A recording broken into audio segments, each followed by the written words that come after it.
Everyone this is Rupa welcome to Monisha blogs. ಇವತ್ತಿನ recipe ತುಂಬ ರುಚಿಕರವಾದ ಪಾಲಕ್ ಚೆನ್ನ ಕರಿ. ಏನೆಲ್ಲ ಇಂಗ್ರೀಡಿಯೆಂಟ್ಸ್ ಬೇಕಂತ ಹೇಳಿ ಮೆನ್ಷನ್ ಮಾಡಿದ್ದೀನಿ, ನೋಡ್ಕೊಳ್ಳಿ, ಮಾಡ್ಕೊಳ್ಳಿ. ಮೊದಲು ಕಡಲೆಕಾಳನ್ನ 5-6 ಗಂಟೆ ನೆನೆಸಿ ಬೇಯಿಸಿ ಇಟ್ಕೊಳ್ಬೇಕು. ನಂತರ ಒಂದು ಹಿಡಿ ಪಾಲಕ್ ಸೊಪ್ಪನ್ನ ಬಿಸಿನೀರಲ್ಲಿ 10 ನಿಮಿಷಗಳ ಕಾಲ ಬೇಯಿಸಿ ಮಿಕ್ಸಿ ಜಾರ್ಗೆ ಹಾಕೊಳ್ಳಿ. ಅದಕ್ಕೆ 4 ಸ್ಪೂನ್ ಮೊಸರು ಸೇರಿಸಿ ನುಣ್ಣಗೆ ಪೇಸ್ಟ್ ಮಾಡ್ಕೊಳ್ಳಿ. ಒಂದು ಬಾಣಲಿಗೆ ಸ್ವಲ್ಪ ಎಣ್ಣೆ, ಸಾಸಿವೆ, ಜೀರಿಗೆ, ಒಂದು ಪಲಾವ್ ಎಲೆ ಹಾಕ್ಕೊಳ್ಳಿ. ಅದಕ್ಕೆ ಒಂದು ಕಟ್ ಮಾಡಿರೋ ಈರುಳ್ಳಿ ಹಾಕಿ ಬಾಡಿಸ್ಕೊಳ್ಳಿ. ನಂತರ 3 ಸ್ಪೂನ್ ಶುಂಠಿ ಬೆಳ್ಳುಳ್ಳಿ ಪೇಸ್ಟ್ ಹಾಕೋಬೇಕು. ಹಾಗೆ ಬಾಡಿಸ್ತಾ ಇರಿ. ನಂತರ 2 ಕಟ್ ಮಾಡಿರೋ ಟೊಮೊಟೊನ ಆ್ಯಡ್ ಮಾಡ್ಕೊಳ್ಳಿ. ಟೊಮೊಟೊ ಚೆನ್ನಾಗಿ ಬೇಯೋವರೆಗೂ ಬಾಡಿಸ್ಕೊಳ್ತಾ ಇರಿ.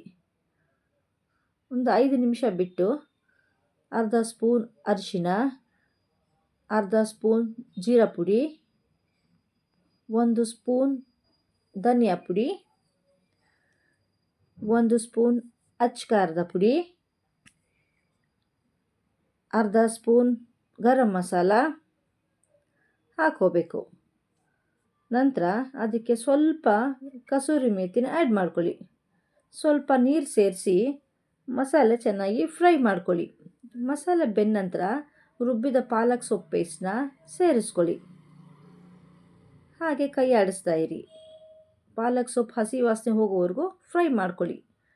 ನಂತರ ರುಚಿಗೆ ತಕ್ಕಷ್ಟು ಉಪ್ಪು ಹಾಕ್ಕೊಳ್ಳಿ. ಅದಕ್ಕೆ ಬೇಯಿಸಿದ ಕಡಲೆಕಾಳನ್ನ ಆ್ಯಡ್ ಮಾಡ್ಕೊಳ್ಳಿ.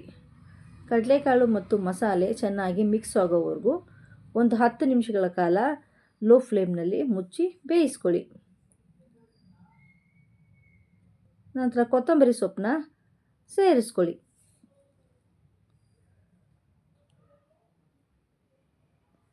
Now palak chana curry is ready to serve with puri. Thanks for watching.